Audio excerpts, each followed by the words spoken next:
अस्सलाम वालेकुम मोहतरम नाज़रीन, मैं आपसे मुखातिब हूँ हकीम हाजिक। आज हम बात करेंगे कि आए दिन आजकल लोग जो है वो मुतासिर हो रहे हैं, शुगर में मुब्तला हो रहे हैं और ब्लड प्रेशर में मुब्तला हो रहे हैं और अमराज कलब में और मोटापे का शिकार हो रहे हैं बहुत ज्यादा। आखिर क्यों?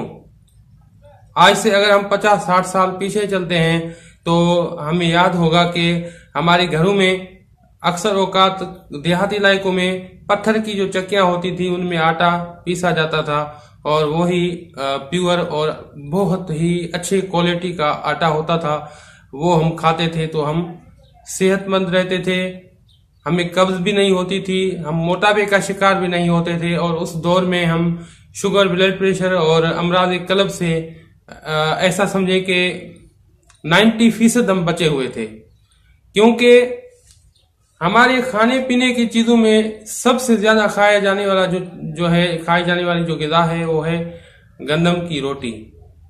गंदम की रोटी जब फाइबर के साथ अगर खाया जाए उसको तो बिल्कुल किसी किस्म की तकलीफ नहीं देती, लेकिन हमने क्या किया है कि इसको बिल्कुल हमने अनहाइजेनिक बना दिया है। हम स्पेशल आटा जो खा रहे हैं आजकल, उसमें आप जाकर देखें, फ्लोर मिल्स में आप जाकर देखें कि उनमें से भूसा अलग निकल रहा है और उनमें से मैदा अलग निकल रहा है, उनमें से सूजी अलग निकल रही है।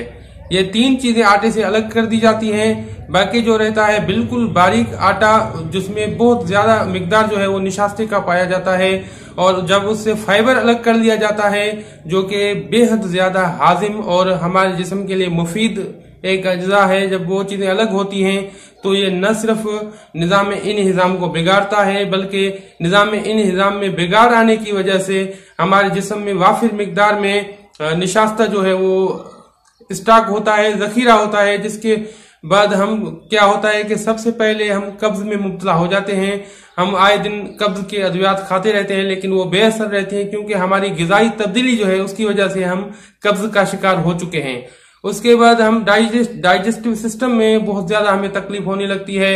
कब्ज के बाद जो है हमें पेप्टिक या डुडेनल अल्सर हो जाता है और उसके बाद रफ्ता रफ्ता हमारी ये तकलीफें बढ़ती रहती हैं। जब ये तकलीफें कुछ और ज्यादा आगे निकल जाती हैं तो हम मोटे होने लगते हैं, हमारे जिस्म में बहुत ज्यादा जो है वो फैट इकट्ठा हो जाता है, हमारा तूंद या पेट जो है वो बाहर निकल जाता है। उसके बाद बहुत ज्यादा चांसेस होते हैं कि हम शुगर में मुब्तला हो जाएं, हम ब्लड प्रेशर में मुब्तला हो जाएं। अगर ये चीजें और ज्यादा तरक्की कर जाती हैं तो फिर हम अमराज कल्ब में भी मुब्तला हो जाते हैं। तो मेरे अजीज साथियों, सबसे पहले मैं आपको ये कहूंगा कि आप वही पुराना तरीका, वो चक्की वाला आटा वही इस्तेमाल करें। लाजमन आप कहेंगे कि वो दौर तो खत्म हो गया, अब तो जदीद दौर आ चुका है, अब तो हमारे पास जो है इलेक्ट्रिक चक्कियां आ चुकी हैं। ठीक है, आप इलेक्ट्रिक चक्कियों में वो आटा बनाएं लेकिन उनमें से उस आटे में से आप भूसा न निकालें, उसमें से सूजी न निकालें, उसमें से मैदा न निकालें। ये चीजें आटे में से अलग न करें और आटे को पीसने से, अनाज को पीसने से पहले आप साफ करके, उसको वॉश करके, साफ करके अच्छी तरह से उसको पीस लें। उसके बाद आपने आटे को छानना भी नहीं है, उसमें जो फाइबर होता है जो हम छान कर अलग कर देते हैं, बिल्कुल नहीं करना चाहिए। वो हमारे सेहत के लिए बेहद ज्यादा मुफीद है। जो अफराद अब इन अमराज से बचे हुए हैं उन्हें चाहिए कि वो इस तरह से आटा इस्तेमाल करें और यकीन जाने आप सिर्फ 10 से 15 दिनों तक ये आटा इस्तेमाल करें, आपको पुराना कब्ज है तो वो भी खत्म हो जाएगा। अगर आपका वेट जो बढ़ रहा है जो है तो वो वेट भी कंट्रोल हो जाएगा। अगर कंट्रोल नहीं हुआ तो वहां पर ब्रेक हो जाएगा, उससे आगे नहीं बढ़ पाएगा। मेरे अजीज साथियों, सबसे पहले हम इस जो हमारे आटे में बहुत ज्यादा तब्दीली आई है उसको हम खत्म करेंगे और वही पुराना तरीका, वही पुराना जो आटा हम इस्तेमाल करेंगे। उसके बाद हमारे यहाँ आजकल बहुत ज्यादा मसालेदार चीजें खाई जाती हैं, लेकिन हम अगर 50-60 साल पीछे चले जाएं तो हमारे यहाँ इतनी ज्यादा मसालेदार चीजें नहीं थी और नमक का बहुत ज्यादा इस्तेमाल न सिर्फ हमें ब्लड प्रेशर में मुब्तला करता है बल्कि हमारे अमराज कलब का भी वो बायस बन रहा है। नमक का इस्तेमाल करें जरूर लेकिन बहुत ज्यादा कम करें। बहुत ज्यादा कम इस्तेमाल करें। उसके बाद मैं आपको कहूंगा कि आप बहुत ज्यादा फाइबर वाली ग़िज़ाएं खाएं, सब्जियों को तरजीह दें ग़िज़ाओं में। और उसके अलावा अगर आप गोश्त खाना चाहते हैं तो गोश्त में सबसे ज्यादा तरजीह दें मछली को। मछली एक अल्लाह ताला ने एक ऐसी नेमत हमें दी है कि उसका न सिर्फ बहुत अच्छा सा फ्लेवर भी हमें मिलता है, बहुत से विटामिन हमें मिलते हैं, बहुत से मिनरल्स हमें उसमें मिलते हैं, उसके साथ साथ वो बेदरर भी है। बेहद अच्छी चीज है, बेहद अच्छी चीज है। मछली का आप इस्तेमाल करें ज्यादा से ज्यादा अपने ग़िज़ा में। और दूध का इस्तेमाल करें, ज्यादा से ज्यादा अपने ग़िज़ा में दूध का इस्तेमाल करें, मछली का करें। डाइटरी फाइबर वाली ग़िज़ाएं यानी सब्जियों का इस्तेमाल ज्यादा करें। और सबसे ज्यादा मैं आपको इसमें जोर दूंगा कि ग़िज़ा में आप अगर गंदम की रोटी खाते हैं तो बेशक वो खाएं, लेकिन उसको फाइबर के साथ खाएं।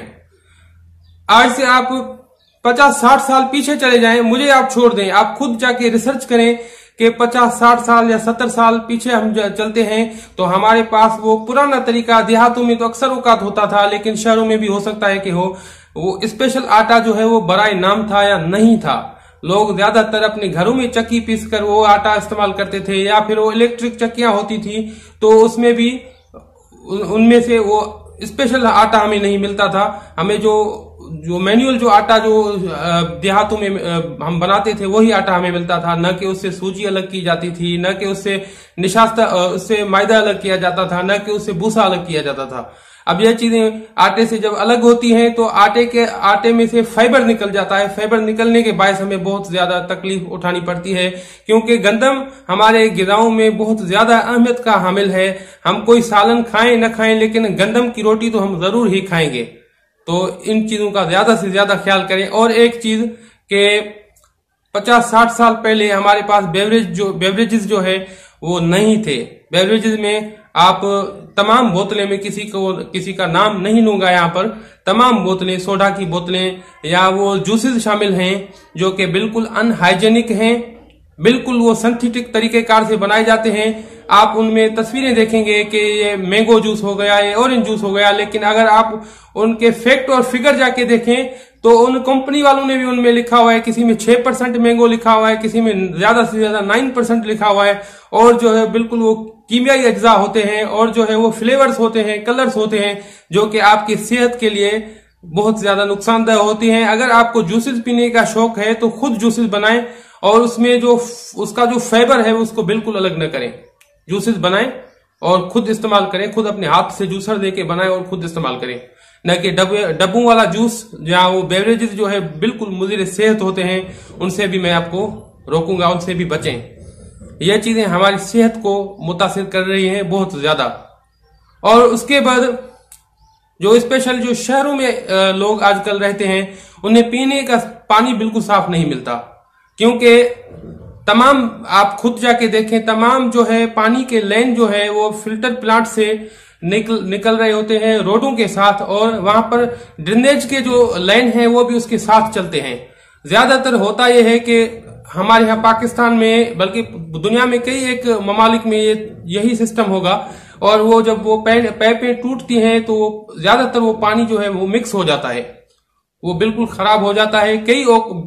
बाज़ औक़ात जो है पानी का फ्लेवर बहुत ज्यादा खराब हो जाता है और उसमें गंदी स्मेल आने लगती है, और बाज़ औक़ात हमें पता चलता है तो हम नहीं पीते, और बाज़ औक़ात हमें पता ही नहीं चलता, उसमें थोड़ी सी मिकदार में वो गलाजत जो है वो शामिल हो जाता है, और हमारा सेहत जो है, हमारा निज़ाम सेहत मुतासिर होता है, और हम वायरस, बैक्टीरिया और इस तरह से जो है इन्फेक्टेड हो जाते हैं, और हम कई एक अमराज का शिकार हो जाते हैं।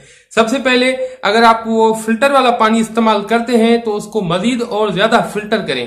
पीने के लिए पानी को गर्म करें, मैनुअल तरीका है फिल्टर करने का, उसको अच्छी तरह से गर्म करें और उसको रख दें, किसी जगह पर रखें। और उसके बाद आप देखेंगे कि तकरीबन पानी जब ठंडा होगा 1-आध घंटे के बाद, तो उसमें जो मिनरल्स होंगे, जो फास्फेट्स होंगे, या जो फॉरिजन बॉडीज होंगी, वो तय नशीन हो जाएंगी। तो आप पानी को नथार के साफ पानी रख लें।